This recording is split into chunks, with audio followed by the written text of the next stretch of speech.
हमारा देश को जब से अंग्रेजों से आज़ादी मिली है तब से हमारा देश हर फील्ड में आगे बढ़ता जा रहा है। उनमें से एक है स्पेस रिसर्च। इसरो भारत का स्पेस रिसर्च ऑर्गेनाइजेशन जिसने बहुत सारे सक्सेसफुल मिशन जैसे चंद्रयान 3 को लॉन्च किया। अब इन रॉकेट्स को लॉन्च करने के लिए एक लॉन्च स्टेशन तो चाहिए होगा जो भारत में 4 जगहों पर मौजूद है। श्रीहरिकोटा, केरला, ओडिशा और तमिलनाडु के कुलशेखरपट्टनम में मौजूद है। इनमें से 95% of the launches Andhra Pradesh के श्रीहरिकोटा से किए जाते हैं। तो सवाल ये उठता है कि most of the launches Sriharikota में ही क्यों होते हैं। श्रीहरिकोटा से लॉन्च करने का सबसे पहला कारण इक्वेटर। सैटेलाइट्स और रॉकेट्स इक्वेटर के तरफ लॉन्च करा जाता है, जिसकी वजह से रॉकेट्स को इक्वेटर पर प्लेस करना बहुत आसान होता है और इसके वजह से फ्यूल भी बचता है।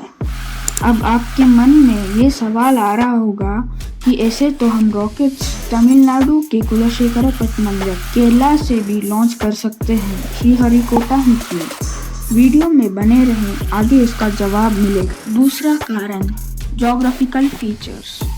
दुनिया के कोई भी सैटेलाइट हो वो ईस्ट डायरेक्शन में लॉन्च होता है, स्पेशली जब कोई जियो स्टेशनरी सैटेलाइट लॉन्च करना हो। अब जियो स्टेशनरी सैटेलाइट क्या है?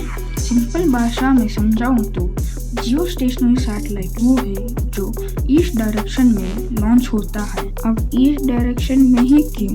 देखो, हमारा पृथ्वी घूमता है वेस्ट टू ईस्ट डायरेक्शन में, तो जब ये जियो स्टेशनरी रॉकेट्स लॉन्च करे जाते हैं तो ये पृथ्वी के डायरेक्शन यानी ईस्ट की तरफ फॉलो करते हैं, जिससे इन रॉकेट्स को स्पीड में बूस्ट मिलता है, यानी ये कम फ्यूल में और भी तेजी के साथ जा सकती है। अब मान लो इतनी तेजी से जाती हुई रॉकेट अपनी दिशा बदलकर गिरा तो पास के बे ऑफ बंगाल में जाके गिरेगा, जिससे किसी के जान भी खतरे में नहीं होगा।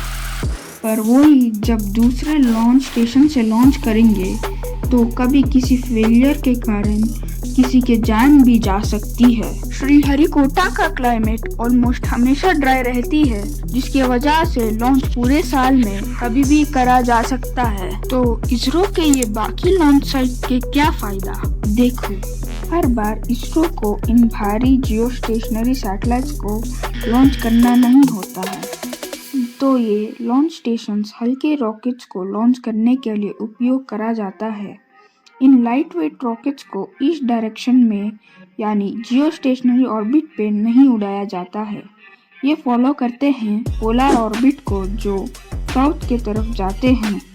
तो ऐसी सिचुएशन में जब सैटेलाइट श्रीहरिकोटा से लॉन्च करे जाते हैं तो उनको कर्व पाथ को फॉलो करना पड़ता है, जो भारी सैटेलाइट तो आराम से कर लेती है, पर हल्के सैटेलाइट्स को कर्व पाथ को फॉलो करने में ज़्यादा फ्यूल चाहिए होता है, जो इकोनॉमी को अफेक्ट करता है। अब जो हल्की सैटेलाइट्स हैं उनको कर्व पाथ ही क्यों फॉलो करना होता है? ये इसलिए है क्योंकि सीधा रॉकेट्स जो श्रीहरिकोटा से लॉन्च होते हैं वे श्रीलंका के ऊपर जाके गिरने का खतरा होता है। तो इन बाकी लॉन्च स्टेशंस को हल्की सैटेलाइट्स को लॉन्च करने के लिए उपयोग किया जाता है। अब आप यहाँ तक बने रहें तो आपका सवाल का जवाब दूं कि इक्वेटर के पास बाकी लॉन्च स्टेशंस तो है, श्रीहरिकोटा ही क्यों?